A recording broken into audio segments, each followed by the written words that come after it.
بسم الله siday tahay geenyo ugu gaajiya laga dhawray oon yartii gulciyadii arkaba gadaal u jaleecayeen yartan garaadkeeda wacan ka helay goortan bartay misana geedka tagaba ka sheegay inay gob tahay yartu gaarinimo ya sharaf intuu ku galaday ilaah gayiga raga jooga idil guurkeeda ku taamayeen eeba garashada baxashee yartu guudkeeda suray misana golo hodan ayaa ku soo kortay guri nabdoon yartay geesigii dhaliyo gacala yar hooyadeed intay gundhiga oo dhigeen hudaha ku gardaadiyeen yartan galab iyo habeen u gooheen goobi jiray ee aan gayaankoo dhan iyo darteeda uga go'ay gabdhaha yartan aawadeed guyaal hurdiya uga guuray gama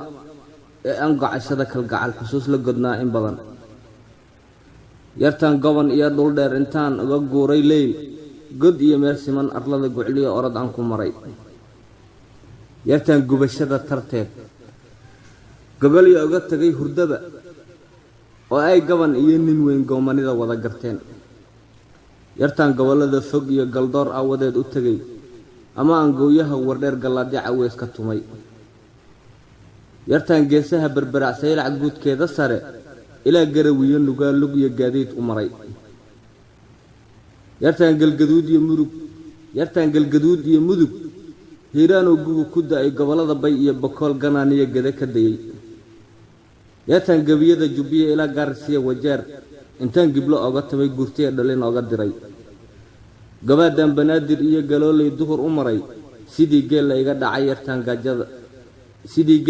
dhacay yartan xaajada u galay intaan geeriyoon horteed yartan u guntaday mar qura inaan goob wada degno u dhiga galbis iyo aroos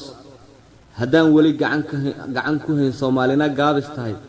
cid kalena ay ii gurmanin garowshana aan ka helin oo aan weli goobarkiiyo gagiya meel maran fadhiyo guushaan higsanayay iyo gurac weeyaan talee gashaanti garoob iyo wiil dhammaan garmadow iyo harab intuu gaaraa codkan bal caqliga isu geysta oo gaafmeeray adduunyadoo gundihiibaa eber baxoo ma garan meelay gashay bal inaan gilgishoon ka kaco